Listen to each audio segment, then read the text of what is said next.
Hey guys, it's Dave from Nerdarchy, for nerds by nerds, and today I'm hanging out with Rue and Lone from the Iron GMs. Did you just say Ruin Loan? That's Lou and From Rone. I think you said Rone, Ruin Loan. That's like A. Milne characters. Lou and Rone, right? Is that how Yes, you say your first name? yes. Yes, Lou. It's hard. I think it's Chinese. Yeah. I have a speech impediment. It's called my brain. Um, For a if you're second, not I was familiar really with the show, yeah, if you're not familiar with the show, then you wouldn't know that I mess up everything and can barely speak. It's no wonder that I even have this thing going on. Who knows? I don't. The world is a strange and mysterious place when a guy who can't talk has a show where he talks. You're doing But great. no, you guys are the Iron GMs, Iron GM Games. You guys have been doing a really cool thing for like the past decade. Mm-hmm. Yes, we have.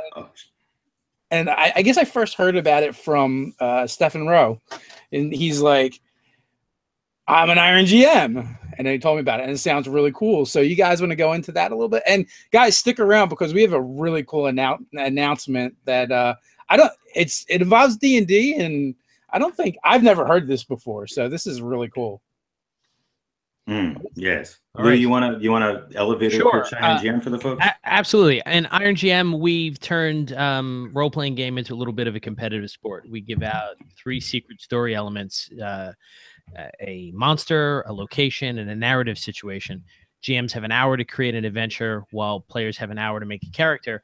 The GM then runs the adventure for the players at their table. At the end of it, there's a pretty sophisticated scoring system where they rate their GM, and then we add the score who and we give out prizes, massive amounts actually, for $30,000 worth of gaming product last Iron GM at Gen Con, or at our World Championship. And it's our credo to try to make sure they need to buy a second plane ticket just for their prizes. That's the Yeah, That's very ambitious. was there the it only happens. one who saw Lou just go max headroom for a little while there? Yeah, it happens. It's Okay. called Hangouts. If you don't have like amazing internet, then Google can mess with you a little bit. So yeah, it's pretty neat. We'll tour around. We'll do regional semifinals, and then we'll do a world championship in Indianapolis at Gen Con. And 1 year at the World Championship, it was Ogre Magi, Opera House, Oppression. And then you get to see how 21 or 22 GMs interpret that, given an hour, how they interpret it, and then run an adventure for a few hours for players. So it's really interesting to hear the different games and how none of them were even a little bit similar. Yeah. So let me clarify here. So basically, they get the 3 elements, and then they get an hour of the prep. Yep. Man, what do they do with all that extra time?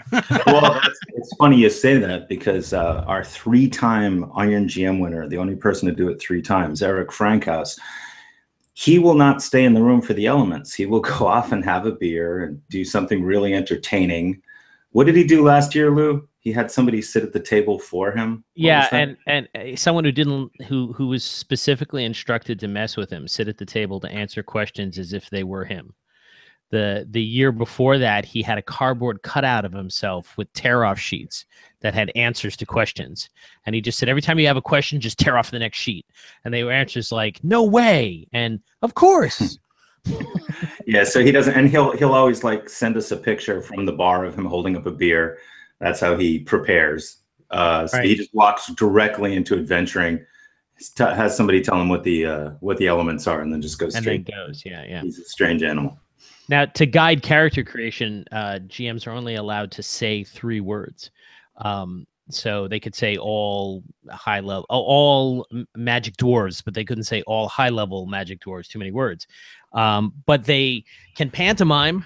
They can hold up signs, and it keeps energy going, right? It keeps a lot of energy going. It keeps it very exciting even during this prep period. And then when anyone rolls a natural 20, the whole table screams bonsai, and we and our staff run out with giant plushy D20s and pelt them, and we hang shiny dice necklaces around them as a bribe to not sue. Yeah. And there's a little bit of a comedy show at the end, and some glamour at the beginning, and some glamour at the end, and Player Olympics in the middle. Yeah, Rone is a kung fu DJ, and I wear an orange tuxedo, and it's fun was had by all. Daddy Warbucks and the Chain Gang. Right. That's what it looks like. What was the inspiration for this? My dog. Yeah, definitely. No, it was wear that orange tuxedo. It was a pre-existing thing that was. Lou and I were volunteers in it, and it went back to like 2004, and then it was just completely dropped in 2009. Everybody else walked away from it. Lou and I didn't want to, so we said, let's do it bigger, better, badder, and change it up a little and really turn it into a show and a serious concern. So 2010 Gen Con is when we launched for real, and started doing it on a pretty epic level. So it was just sort of a happens at Gen Con guys to adopt instead of just making up your own thing. I approve, and also to that is the tough thing about being a volunteer for something and you really love it, is making it keep going and putting, getting that energy the every year to go with it. My friend and partner Ted started a LARP. And early on, like, my advice was to him is like, if you don't treat this like a business and you really love it, it's going to go away. Right. Yeah. And then you always want to transform it. You see how you can take something in its very nascent beginning stages and say, no, let's really make this something. Let's go big or go home. Let's really blow this up. And that takes a lot of creative reinvention until you've got something very unique and different. So we're excited about Iron Jam. We're glad we do it.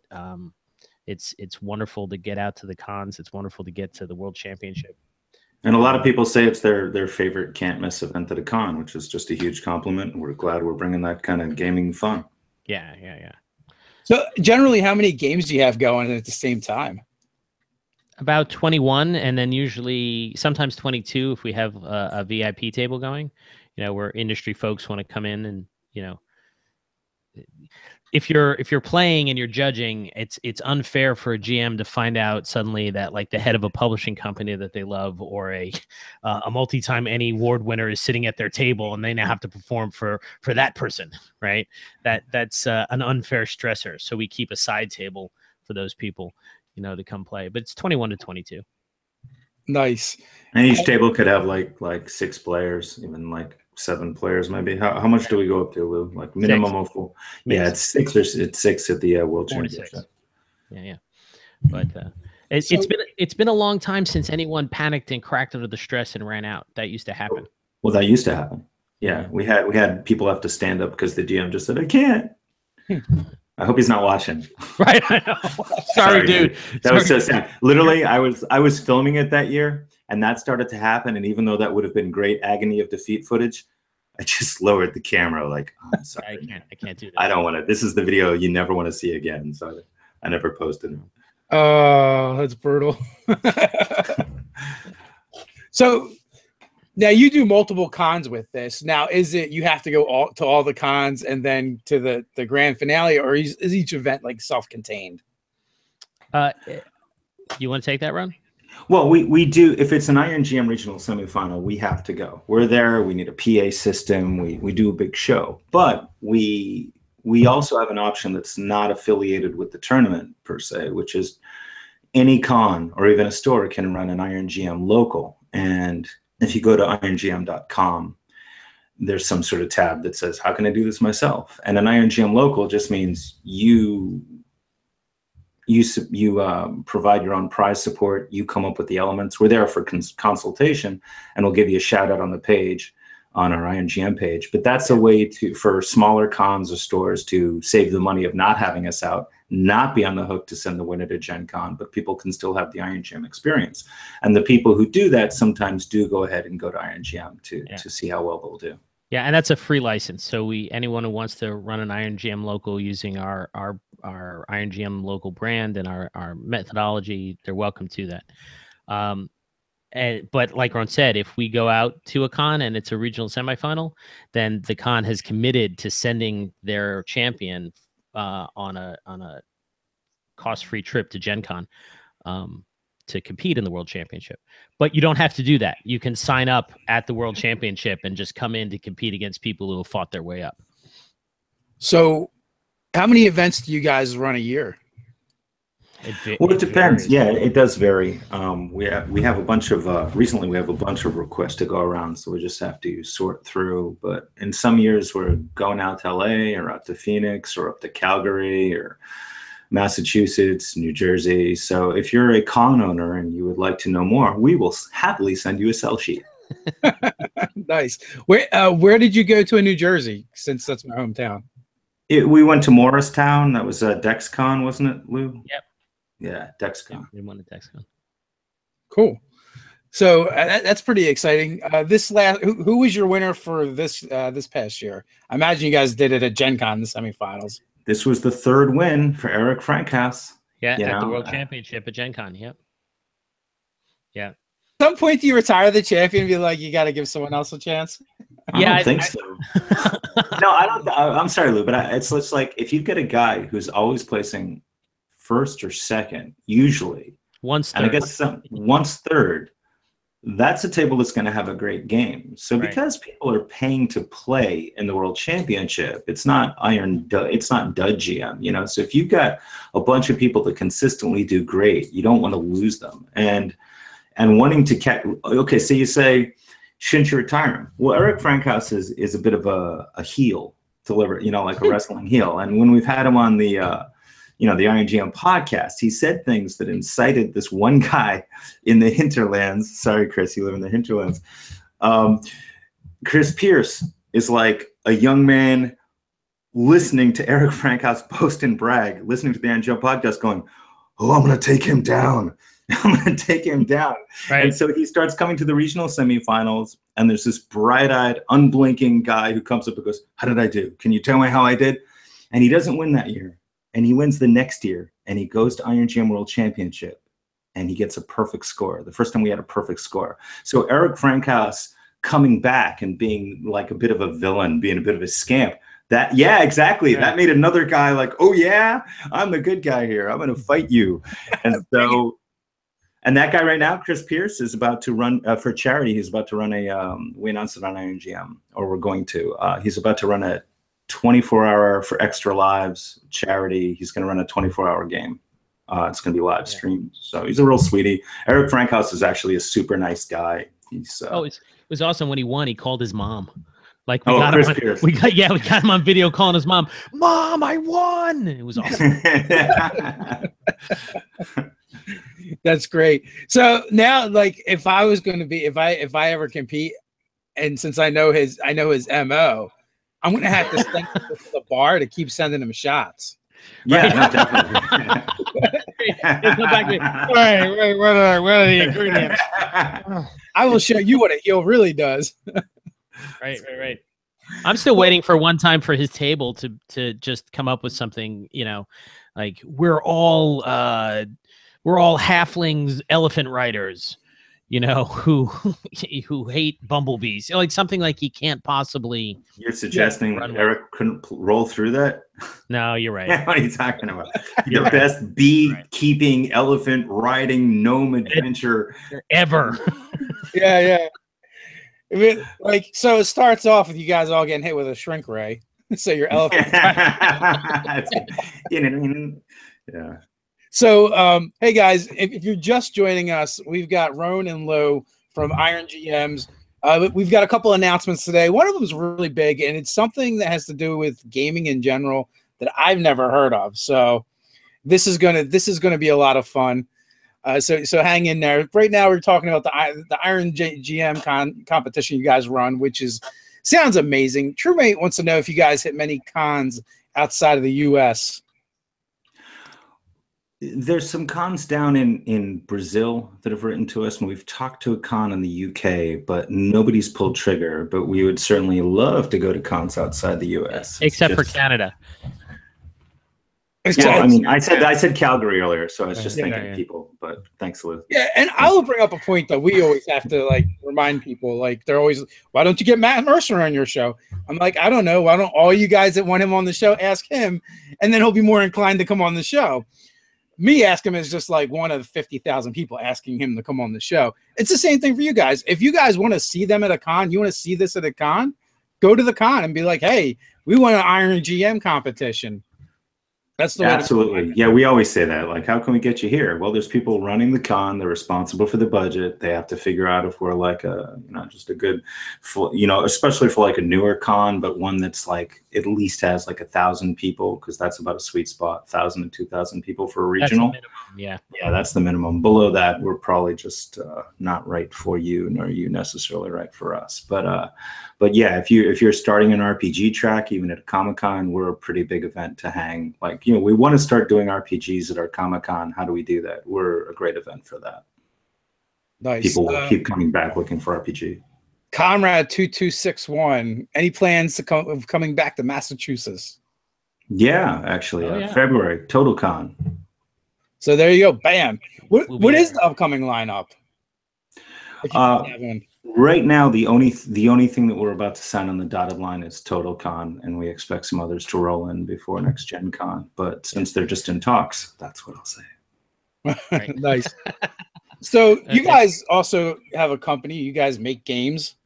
You have some other things going on. What are some of the other things that people might know you from other than Iron GM? Lou? Well, we both write for the game industry and have been doing so for a while. The thing I'm probably most known for is bringing home the Razor Coast product to making that actually happen and people getting their books out of that. Rone ran an ENnie award-winning podcast for quite a while there. We both written for, over 1 million words for the. I'll do my own bio, bro. It's all you. Tell them about Razor Coast. That's a piratey setting. Yeah, sure. So those who know, it's a storied piratey setting that pulled in a lot of interest and then failed under someone else's leadership, under someone else's helm.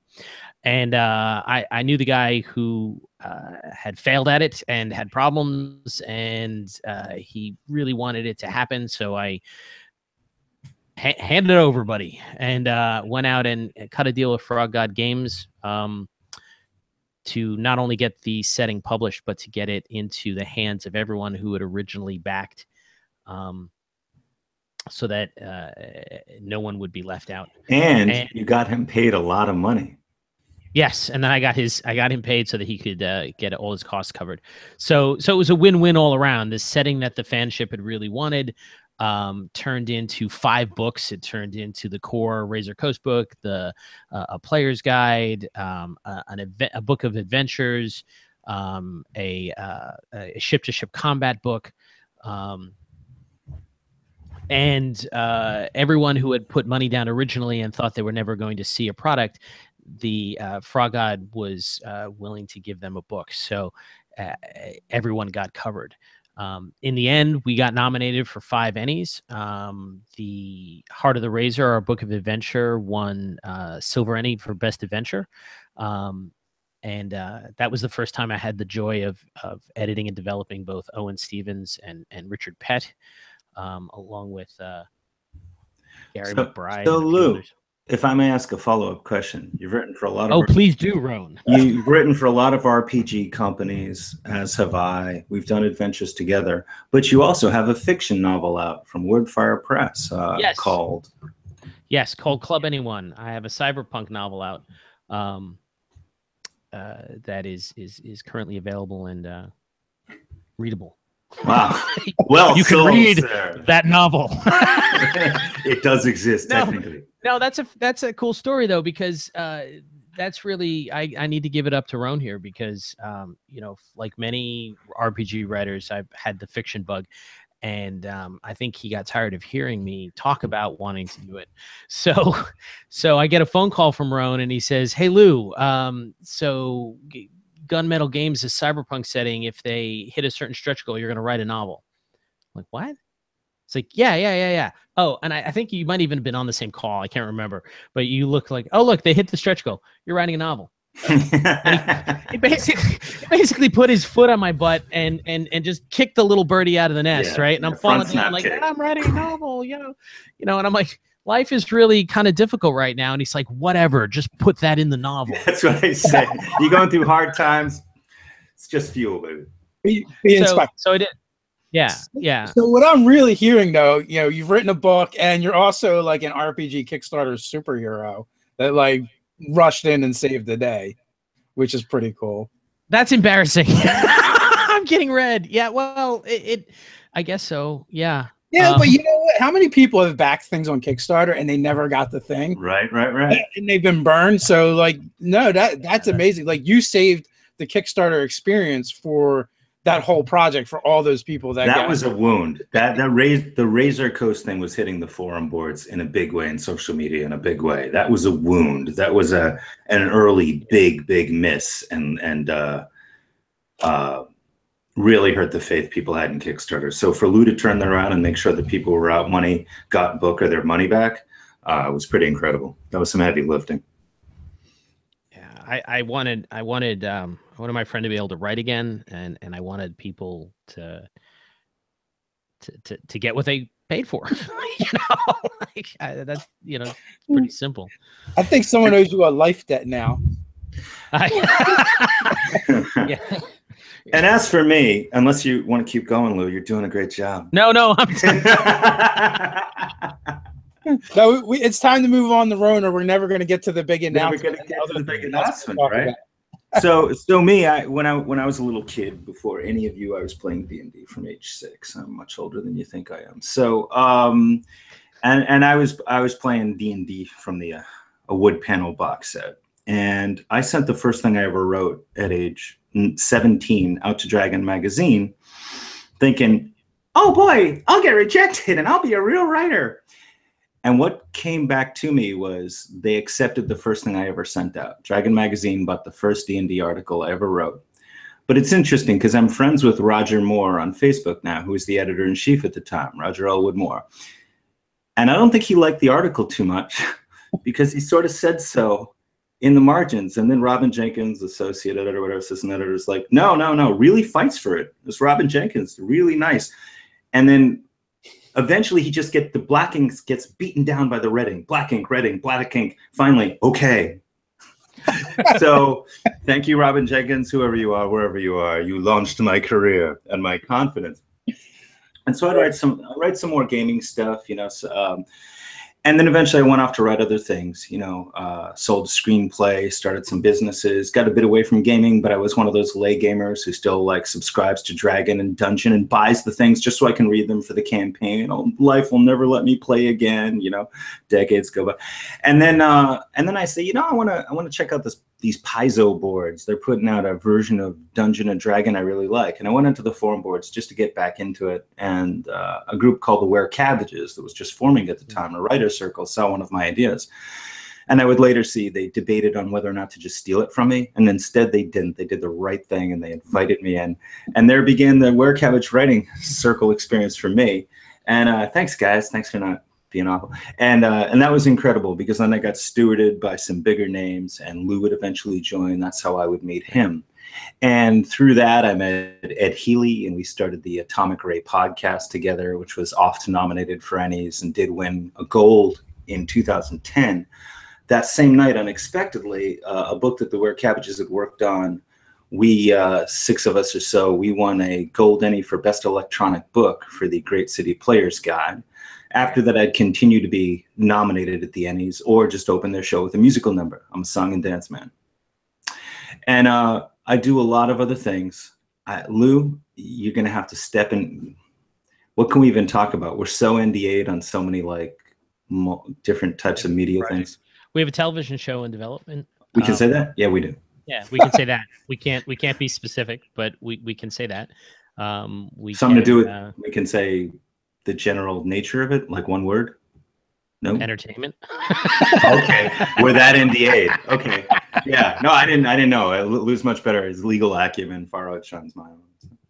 Yeah, and that's it. I mean, I guess that gives you our general background, right? But what's this David asked about Iron GM Games, the new RPG company being launched by Iron GM? Yes, because we're not busy enough, so we decided it was time to do something else, right?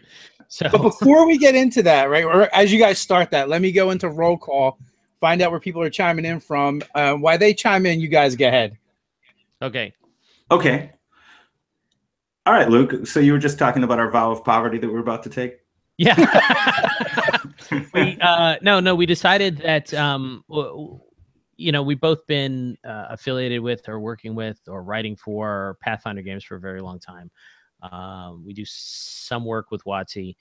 And we got really excited. We were actually both like, oh, we got too many things on the plate. We can't really do this. We're going to have to put game writing down for a little while, other projects. And then Starfighter came out and I was like, oh, okay. Okay. You win, Paizo, you win. And we looked at Starfinder and we have a very different sort of take and a very different, we think, original and exciting approach to a setting for Starfinder. We also saw that lots and lots of people were talking about, don't inundate us with player options yet. We haven't even gotten to the player options in the core book. We want ways to play Starfinder that aren't going to force us to invest in an AP. We want adventures that we can test everything out with. And so we heard that in the audience and we said, let's put that together and create our Starfinder setting with adventures. And we are now launching. You want to call the name, Rone? Oh, Grimmer Space. Grimmer Space. Yeah. Sounds pretty sweet. I'm going to jump in the chat for the roll call. And then after that, I guess it would be a good time for us to go into that announcement. We've been kind of teasing for a while. So we've got PMK 108 in Aruba, Comrade 2261, Lynn, Massachusetts. We got AJ Kinney, Lopez Island, Washington. We've got Johnny Lee on his lunch break in Florida. We got upstate New York in the house with Joshua, Nova Scotia, Canada, Mike Gould, Tesmix in East Australia. Staff editor Doug is in Cleveland. We got Lafayette, Louisiana with Ghetto Stabulous. That's great. We've got Frigginator in Washington. BJ's in Hensley's in the chat as well in Indiana.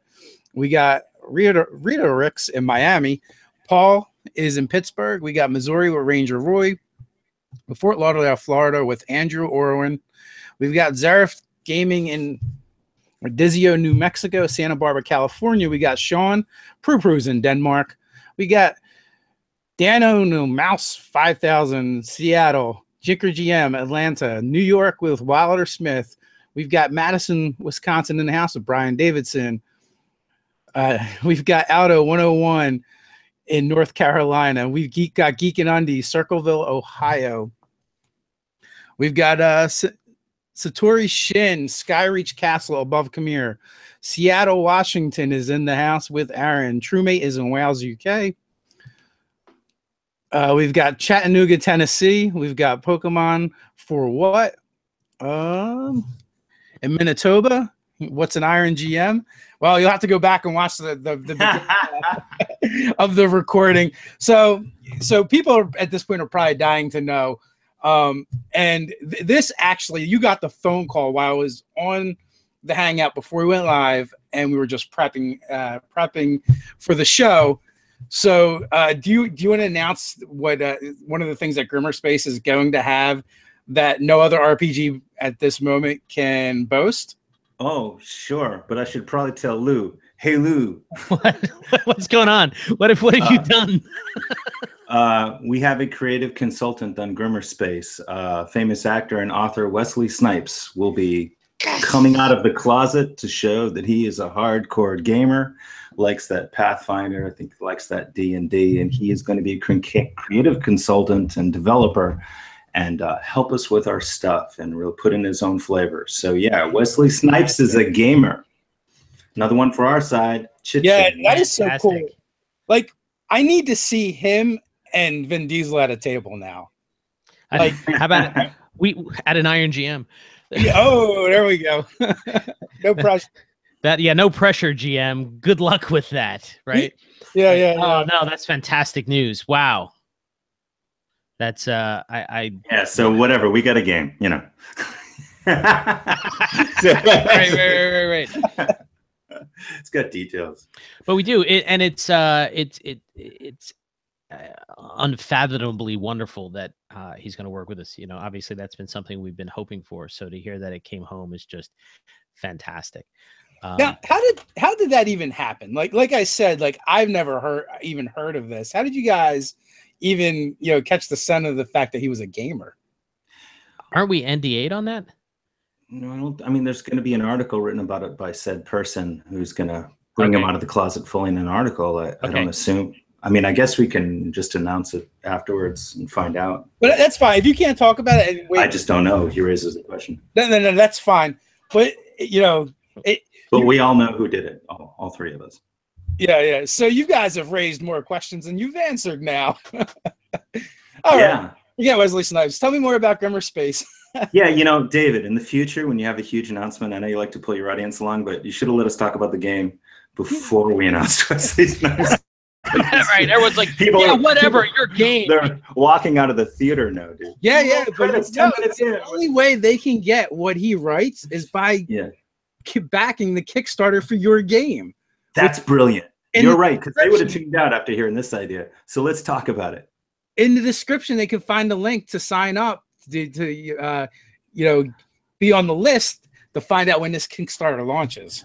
I bow to your wisdom. Okay, I got the word in. I got the word in that we're allowed to explain the connection, and that it was BJ Hensley who made the magic happen. And we'll be writing the article, the interview with him. Yes. Yeah. So I just had to make sure that was okay to do, and the answer is yes. Yay! She's been amazingly helpful, and establishing this connection for us is just groundbreaking. Awesome. And I'm also receiving chat messages from BJ in the chat. I will get on that, BJ, right away as well. So we will put whatever you want, you know, wherever you guys need it. But yeah, no. Grimmer Space, Starfinder. We actually just recently started working our way through the Starfinder book, and every week we do like 2 videos, you know, as you know, sharing with our audience Starfinder as we kind of are learning it. Right, exactly.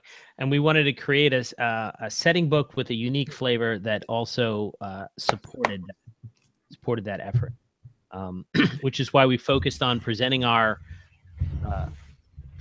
setting through adventures and set pieces, mini adventures.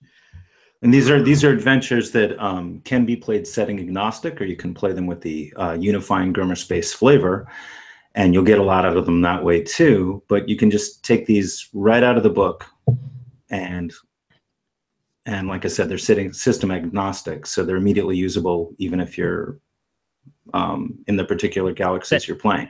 Setting agnostic, not system agnostic. I thought I said setting. No, you said system. That was a mistake, Lou. Thank you. No worries. And I would never call you out in public like that. No, it's okay. Not in front of 4 million people. No, that's important. No, why don't we tell them the unique Grimmer Space flavor so that they get the sense of it? Sure. Well, you've got a very isolated galaxy called the Gliding Rim Galaxy, or the G Rim for short. And the people from the G Rim, the natives there, they're Grimmers, and that's Grimmer Space. And recently there's been a huge purple tear in space-time, and through it comes a magical force from a more part of the universe that actually has magic. There is no magic.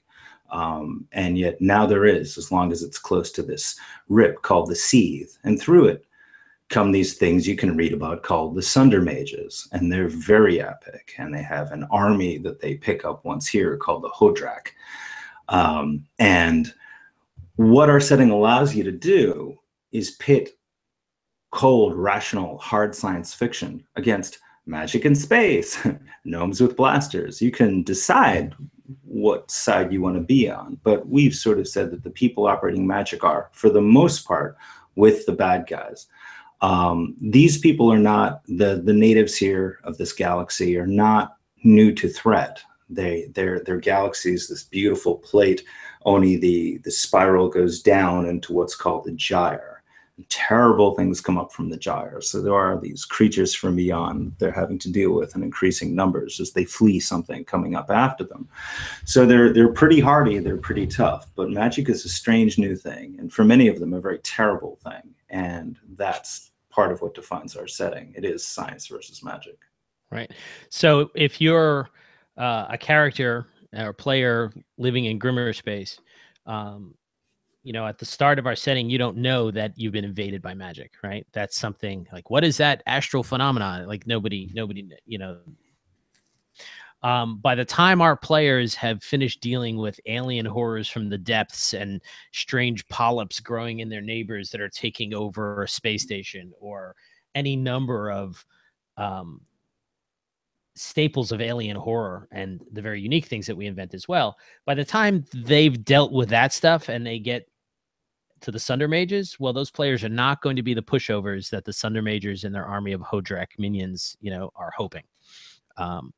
And so, like Ron said, you get a situation where, from dealing with the alien non-magical horrors, you get to the point where you're ready to shoot a mage in the face.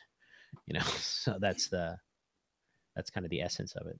And the artwork for this thing is beautiful. We have Jean Brissett and Leon Tucker and Jason Judah and some really fantastic artists. And we've really paid a premium to get incredibly moody, beautiful art in the book. So I'm pretty proud of it. Plus, our Kickstarter is going to be one of the very few that has a mini offering right up front, because it's already bought and paid for. It's not going to be some kind of money sink. Who's great at managing spreadsheets, and we're going to have a mini up front and maybe more minis to come, along with other specials.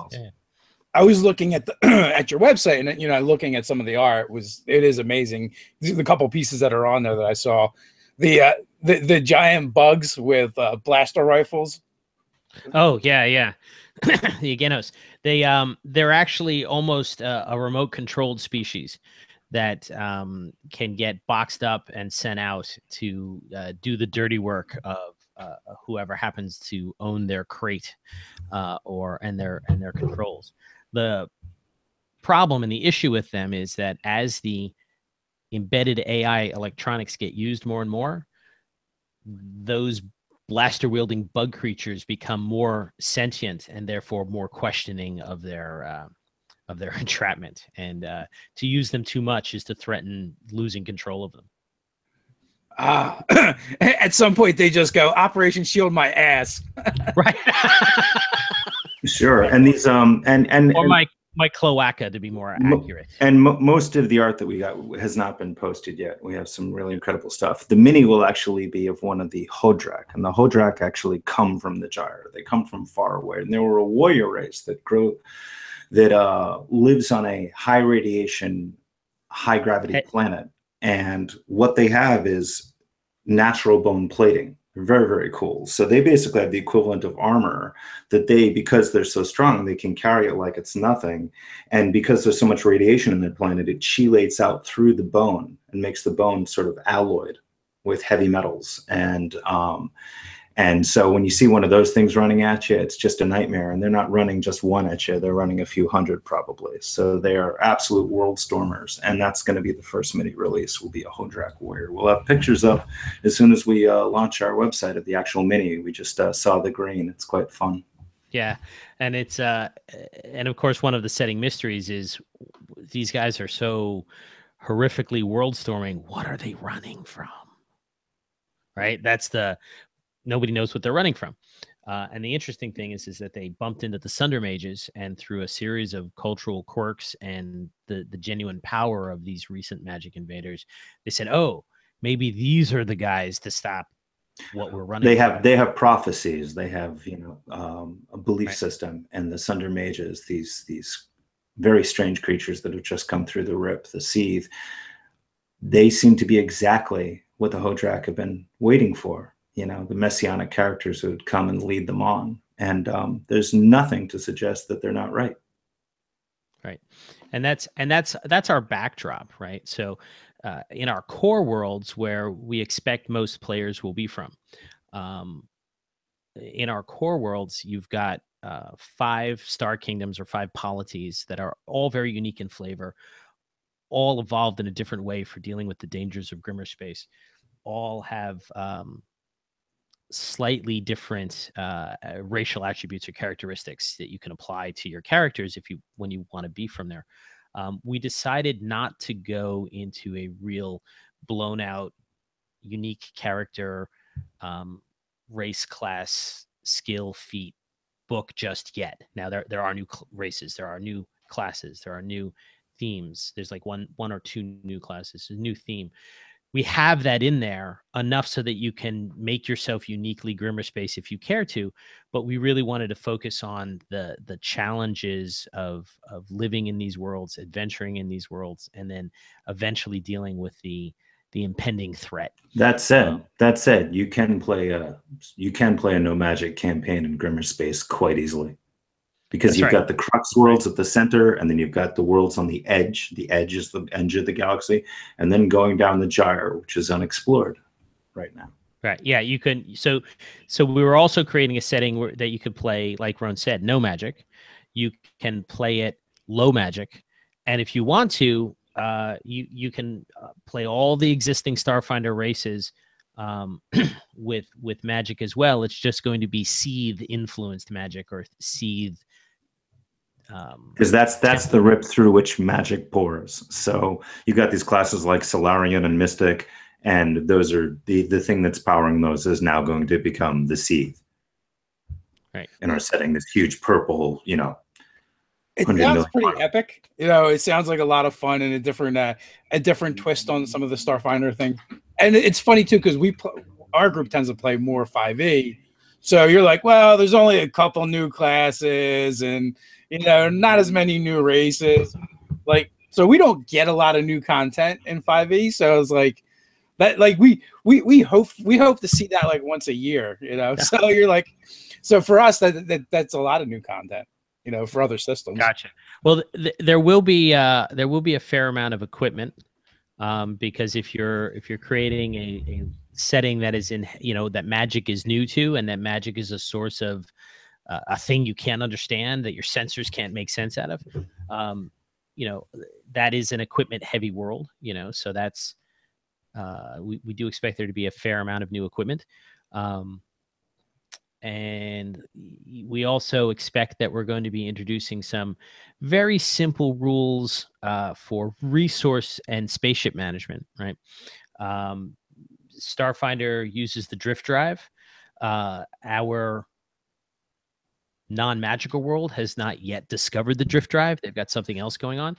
And we don't want to create any sort of like spreadsheet resource management, but we do want to create cinematic situations where you've been ambushed by pirates and they've blown out your water and air supply, and you lost 2 tanks, and you're looking at the star map going, we can only get so far. Where are we going to go? Well, what about that planet over there? Well, it's got that strange interdiction sign on it that says don't go there. Well, we need water, you know. And now you've got an adventure, right? So we want to make sure you have those sorts of cinematic moments that you get in all your favorite you know, space shows, and without creating any sort of burden. So we do have some innovations in that arena that we plan to add through Grinnemer. And we also have a cadre of fantastic writers, well-known, award-winning freelancers. You want to talk about the forward or some of the? Sure. So let's save that for last, and let's run off our writers. Okay. Go ahead. We've got as we call him, ENnie award-winning Ben McFarland, right? He's won all of the ENnies, actually. Pretty much. He writes a lot for Cobalt Press and Midgard campaign setting. We're going to have as a free giveaway at the start of our Kickstarter, you know, day one. You don't have to it's just free to download, so you can see what you're in for. Yeah. Richard Pett's first ever science fiction horror adventure. Richard is known most recently for The Blight. He's written on Rise of the Rune Lords and every horror thing that Paizo's ever done.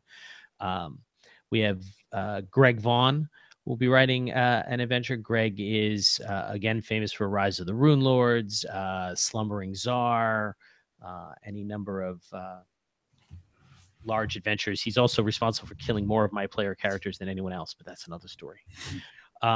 And there's let's see, Adam Daigle of monster writing fame, and we've got Who am I missing? Who am I forgetting?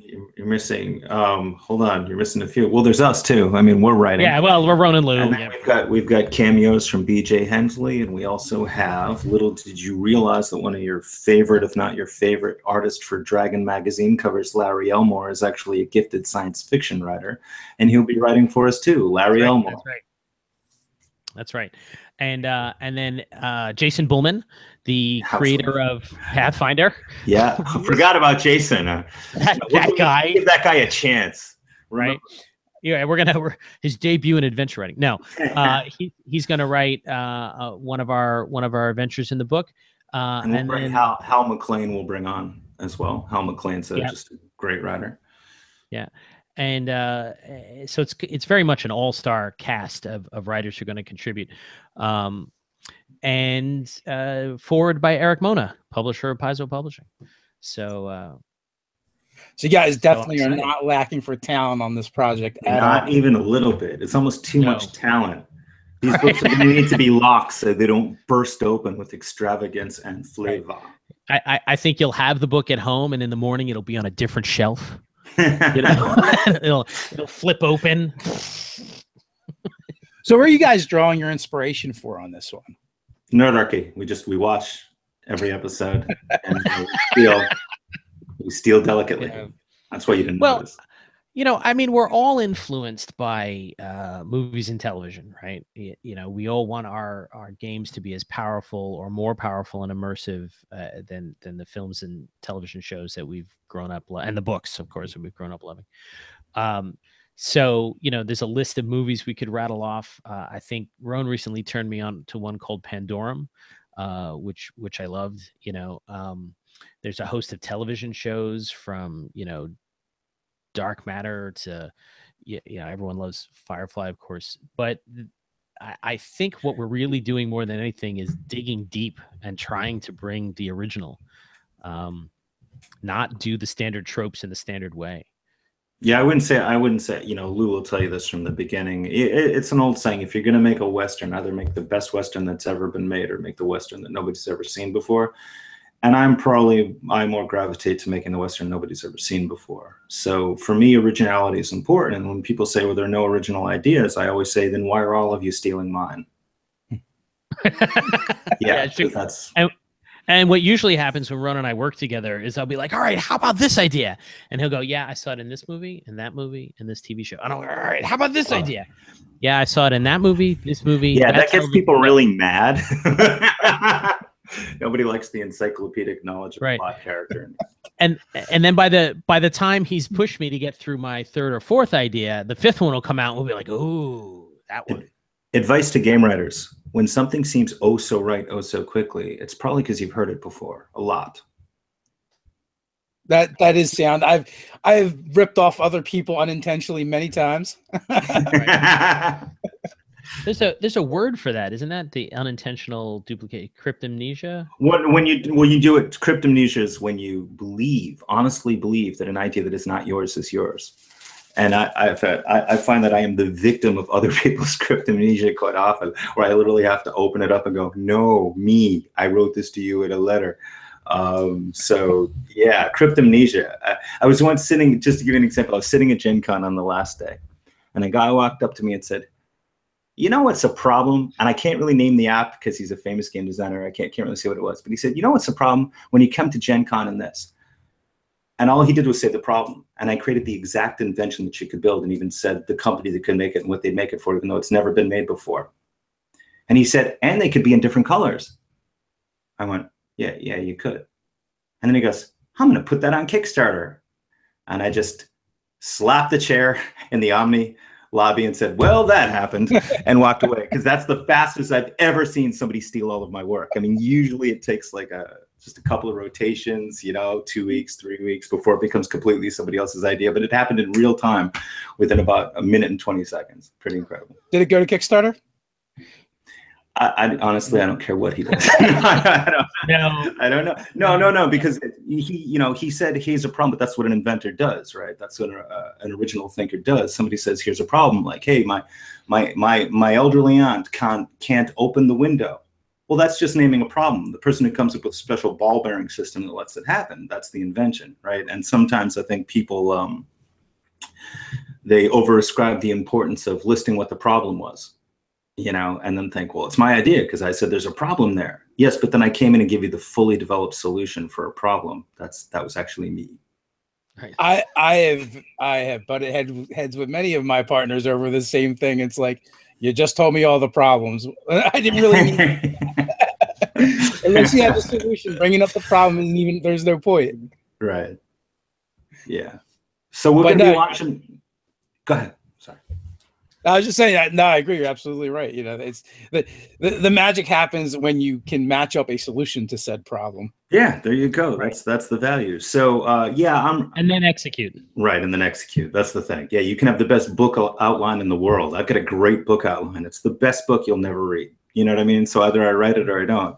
And so yeah, this Monday we're going to announce on our Iron GM Facebook page, Iron GM Games Facebook page, rather, because there's an Iron GM page too, but that's for our live tournament. Iron GM Games Facebook. And if you go there and you like it, we'd appreciate that. On Monday, we'll announce that we're 2 weeks out from our Kickstarter. We'll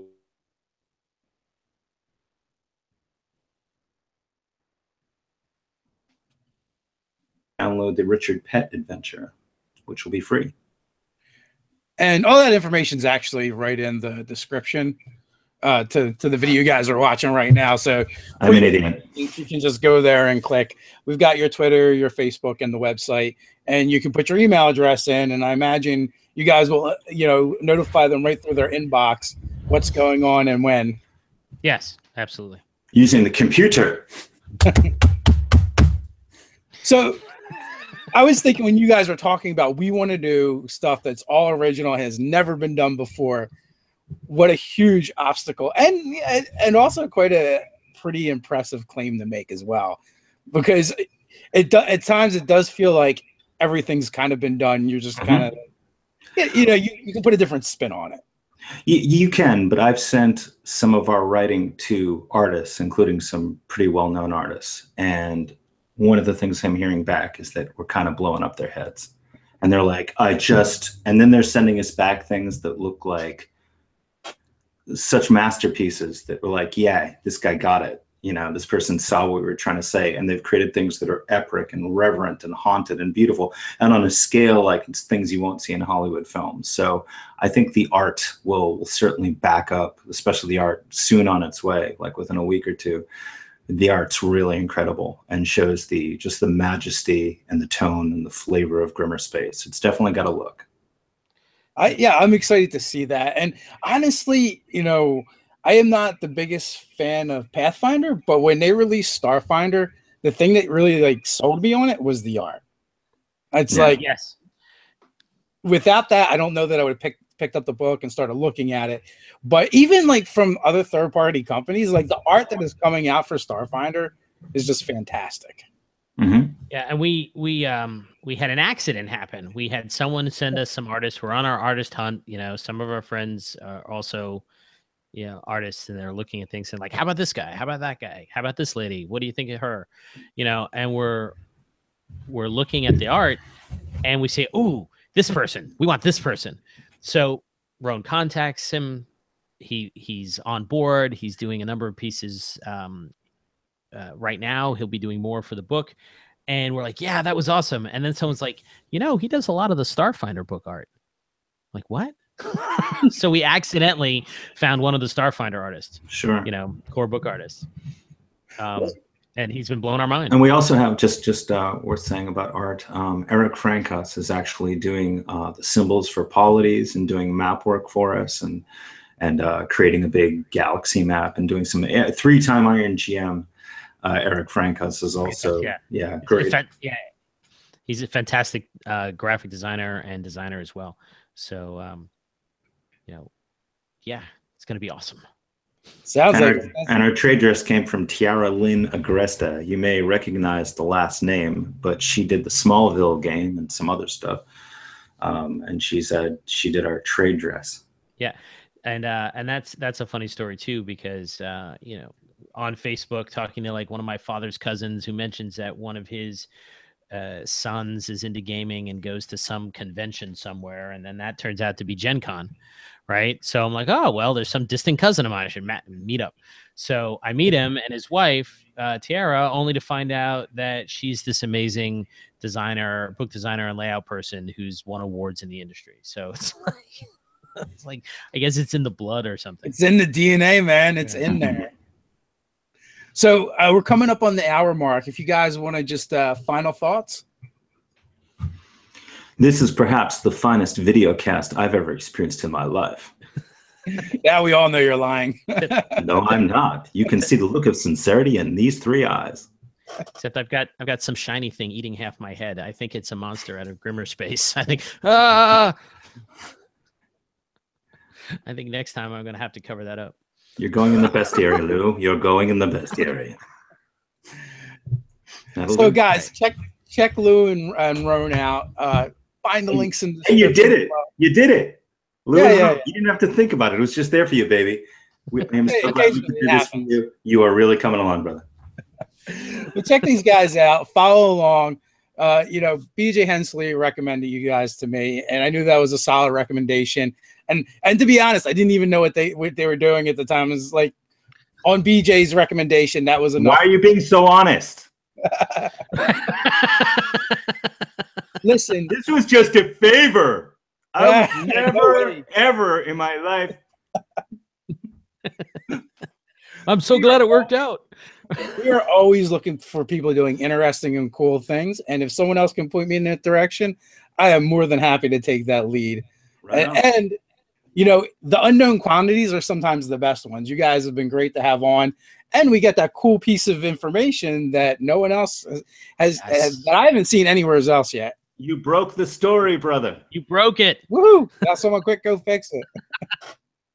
But thanks for coming on, guys. I really do appreciate it. It was great hanging out with you. My pleasure.